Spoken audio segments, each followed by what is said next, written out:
네, 이번 단계는 프로세스 최적화하기입니다.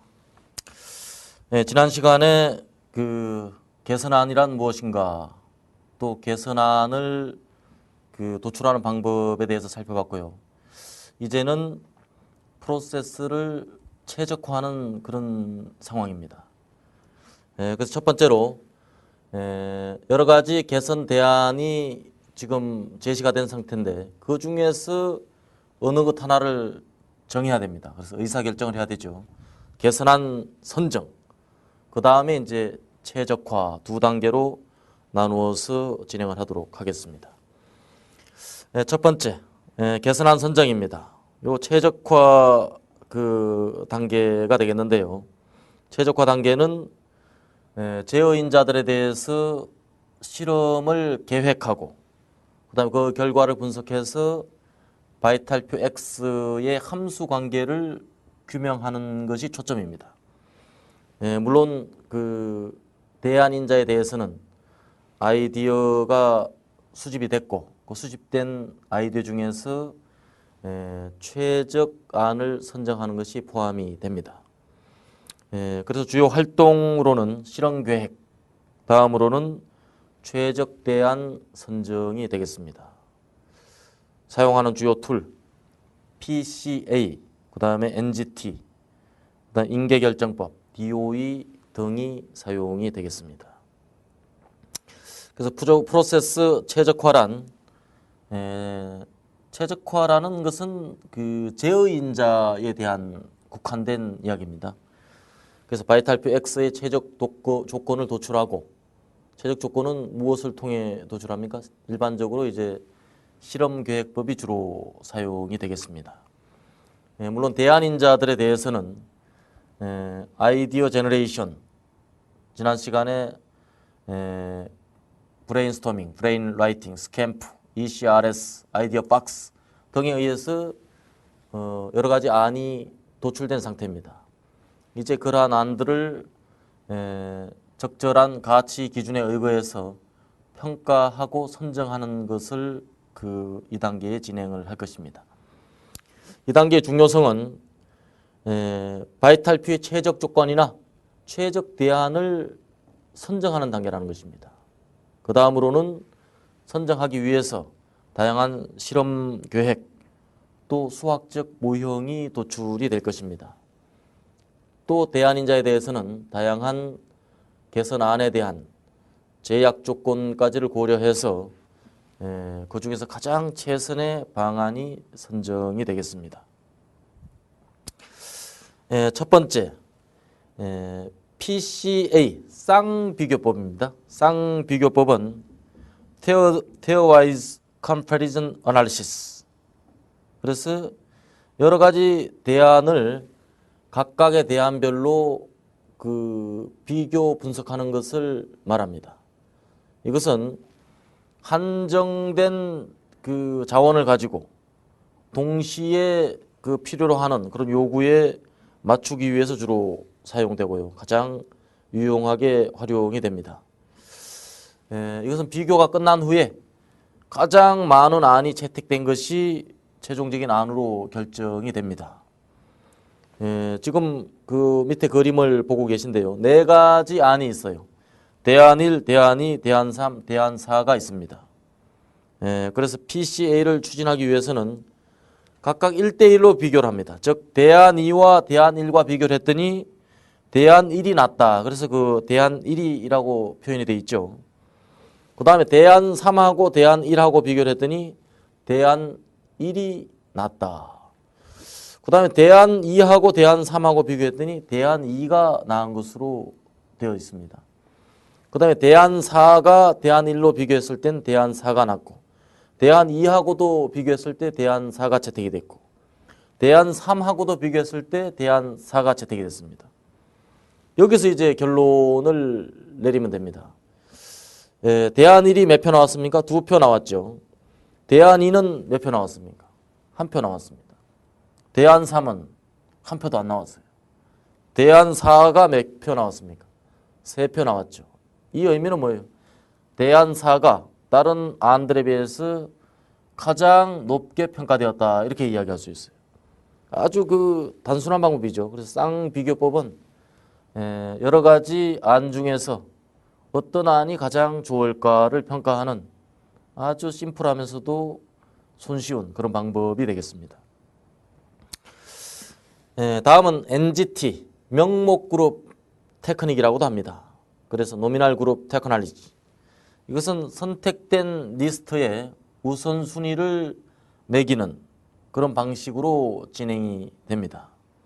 그래서 팀 활동 도중에 상호 간의 의견 교류가 거의 없기 때문에 그냥 명목상이라는 노미널 그룹이라는 말이 탄생이 됐습니다. 이것은 팀원 상호 간에 의견 교환이 없기 때문에 매우 그 논쟁적인 주제, 또 팀원이 새로 들어왔을 때 팀원들이 그 완벽하게 합의를 이루지 못했을 경우에 사용하면 가장 효과적입니다. 그래서 항목별로 보면 비교적 그 의사소통, 의견 교류가 낮은 경우에, 그다음에 두 번째는 매우 논쟁적인 이슈를 다루는 데 적합합니다. 다음으로는 팀이 합의에 도달하지 못하고, 그다음에 여러 가지 이견이 있을 때 결국은 그 점수를 매기는 수밖에 없어요. 종일 그 갑론을박해봐야 결론이 나오질 않습니다. 그 다음에 이제 팀원이 새로 들어왔을 때, 새로 들어온 팀원은 적극적으로 자기 의견을 개진하기가 조금 어렵죠. 그래서 그런 것들을 고려해서 각각의 자기 의견을 n분의 1만큼 참여할 수 있도록 하는 그런 방식이라고 하겠습니다. 실행 방법은 첫 번째, 해결안들의 리스트를 일단 작성합니다. 두 번째는 각 해결안들에 대한 그 대표적 명칭을 붙입니다.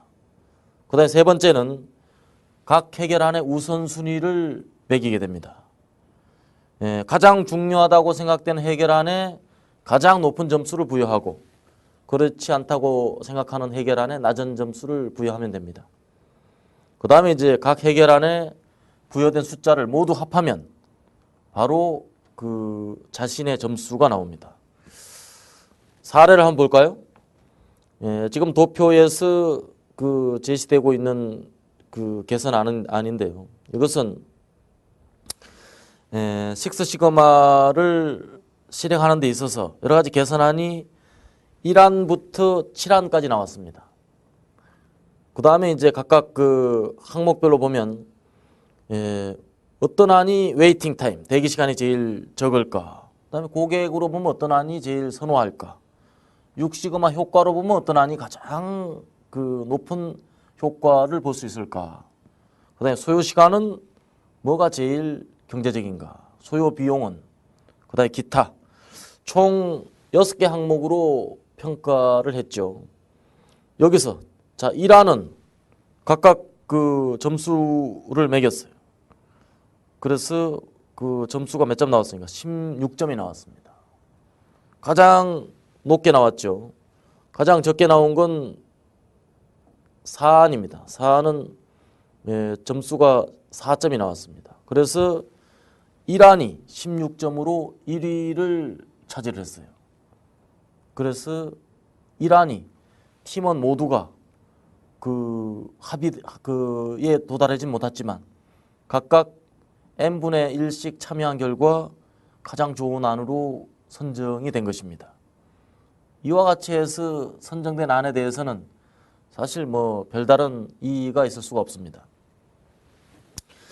그 다음에 이제 인계결정법인데요. 이것은 NGT 방식에 비해서는 좀 복잡합니다. 임계치라는 게 있어요. 의사결정의 기법이 바로 임계치를 기준으로 한다는 것이 특성입니다. 두 번째는 따로 시간이 좀 소요됩니다. 좀 힘든 작업이긴 하지만 합리적인 의사결정이 이루어질 수가 있습니다. 또 이 방법이 다른 방법과 그 차별이 되는 장점은 임계치가 있다는 것입니다. 즉 기준을 가지고 있다는 거예요. 가장 중요한 것은 10점, 가장 중요하지 않은 것에 1점을 부여를 하게 됩니다. 그다음 임계치 결정을 위한 팀 토의 그 자체로도 대단히 의미가 있어요. 그래서 그 임계치는 그 해결안이 가지고 있는 중요한 가치 기준을 제시해 주기 때문에 토론 그 임계치를 토론하는 그 과정에서 이미 상당 부분 성과가 드러나기도 합니다. 실행 방법입니다. 첫 번째는 해결안들의 리스트를 작성을 하게 돼요. 그 다음에 이제 임계치, 이 기준입니다. 임계치를 선정을 하게 되고요. 그 다음에 각각의 임계치에 대한 가중치를 부여하게 됩니다. 그 다음에 이제 가중치가 부여된 그 임계치를 상호 간에 비교를 해서 점수를 매기게 되죠. 그 다음에 이제 토탈 점수를 매기고 결과에 대해서 토의를 진행하게 됩니다. 예를 하나 살펴보도록 하겠습니다. 이 사례는 마스터 블랙벨트 훈련 방식에 대한 그 개선안을 도출하는 그런 과정에서 활용이 되었습니다. 자, 여기서 이제 임계치는 크게 5가지가 정해졌어요. 첫 번째는 토픽별 현재의 지식 습득 수준이 중요하다. 두 번째, 지도 스킬이 중요하다. 세 번째, 프로젝트의 그 사용 빈도수가 중요하다. 네 번째는 프로젝트 성공의 중요성이 꼽혔고요. 그 다음에 오용에 대한 남용, 이게 5번째 임계치로 정했습니다. 즉 MBB 훈련은 이런 5가지를 고려해서 프로그래밍 되어야 된다, 이렇게 제시가 된 거죠. 근데 이 5가지 항목은 똑같이 중요한 것이 아니라 더 중요하고 덜 중요한 그런 관계가 분명히 있습니다. 그래서 가중치가 프로젝트에 그 사용되는 빈도수가 높은 것을 MBB 훈련 프로그램의 이 아젠다에 포함을 시켜야 된다는 이야기죠. 그것이 10점입니다. 역시 이제 프로젝트 실무에 초점을 둔 거죠. 그 다음에 오용에 따른 남용, 위험, 이것을 이제 2점으로 비교적 낮은 점수가 부여가 됐습니다. 그래서 각각의 이제 가중치가 제시가 되었고, 그 다음에 이제 그러한 이 해결안으로 첫째, 교육을 실행하자는 안이 있고, 두 번째, 과제를 지도하자, 2가지 안이 나왔어요. 과연 MBB 훈련으로 그 교육을 진행하는 게 좋으냐, 아니면 프로젝트를 아예 그냥 지도하게 하는 게 좋으냐, 2가지 안이 제시가 된 거죠. 그래서 점수를 매겨봤더니 교육 수행하는 것은 각각 임계치별로 점수가 나오게 되는 거예요. 그래서 10점, 10점, 5점, 3점, 10점. 그래서 가중치와 그 각각의 점수를 곱해서 가중 점수가 나오게 됩니다. 그래서 첫 번째 50점, 두 번째 60점. 그래서 합한 것이 204점이 나왔습니다. 근데 두 번째는 몇 점이 나왔어요? 25점, 12점, 100점 해서 227점이 나왔습니다. 여기서 이제 우리가 중요한 특성을 발견을 해야 돼요. 그냥 단순 점수로 봤을 때는 과제 지도가 32점, 교육 실행이 38점으로 교육이 더 효과적인 것으로 나왔습니다. 만약 가중치가 없는 방식으로 그 임계치 결정법이 아닌 아까 NGT 방식으로 해서 뭐가 선택이 됐을까요? 바로 교육이 안으로 채택이 됐을 겁니다. 그런데 그 임계치와 가중치를 부여된 임계결정법으로 평가를 하니까 뭐가 채택이 됐습니까? 과제 지도가 더 효과적이다라고 제시가 됐어요. 그래서 의사결정이 바뀔 수가 있다는 겁니다. 그래서 그 NGT와 임계결정법은 그 임계치가 있느냐 없느냐, 가중치가 있느냐 없느냐, 이런 미세한 차이임에도 불구하고 의사결정이 바꿀 수 있다는 것에 착안을 하시기 바랍니다. 그 다음에 이제 멀티보팅이에요. 이건 굉장히 해결안이 많을 때 사용되는 방식입니다. 해결안이 뭐 몇 가지 안 될 때는 NGT나 임계결정법을 사용하면 가장 무난하겠고요. 이 방식은 다중투표법에 의해서 실시가 됩니다. 모든 참가자들에 의해서 그 가장 지지되는 안이 채택이 된다는 데 의미가 있어요. 그 다음에 모든 사람에게 선호되는 항목들을 선정할 수 있으므로 바로 단수 투표보다는 선호되는 방식입니다. 아이디어 목록에서 가장 중요한 항목, 그 다음에 팀원들이 가장 선호하는 항목을 선정하기 위해서 사용이 되겠습니다. 멀티보팅 적용은 브레인스토밍이 끝난 다음에 아이디어 항목들을 빠른 속도로 선정하기 위해서 사용이 됩니다. 그 다음에 다루어야 할 문제, 처리해야 될 원인, 실행해야 될 해결안들이 굉장히 많을 때 그것을 쉽게 하기 위해서 사용이 되겠습니다. 그 다음에 가장 민주적인 방식이에요. 전원이 참여하기 때문에 서로 뭐 이견이 있어도 이런 투표 절차를 통해서 선정된 안은 아무도 그 이의를 제기하기가 어렵습니다.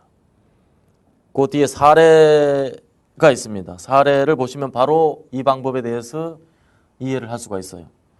7개의 개선안이 있습니다. 자, 팀원이 김 과장, 조 과장, 이 대리, 박 대리가 각각 7가지 안을 갖다가 1위부터 7위까지 순서를 매긴 겁니다. 조 과장도 마찬가지죠. 그 순서를 매긴 그 덩이 수를 더한 것이 합계 점수입니다. 1안이 몇 점 나왔어요? 10점. 그 덩이를 더한 결과니까 어떤 게 가장 좋은 안이겠습니까? 낮을수록 좋은 거죠. 4명에 의해서 각각 전부 다 1등을 했으면 4점밖에 안 나왔을 겁니다. 그래서 도출된 안이 3안이 8점으로 가장 낮은 점수로 채택이 되었습니다. 자, 이와 같은 방식이 멀티 보팅 방식입니다.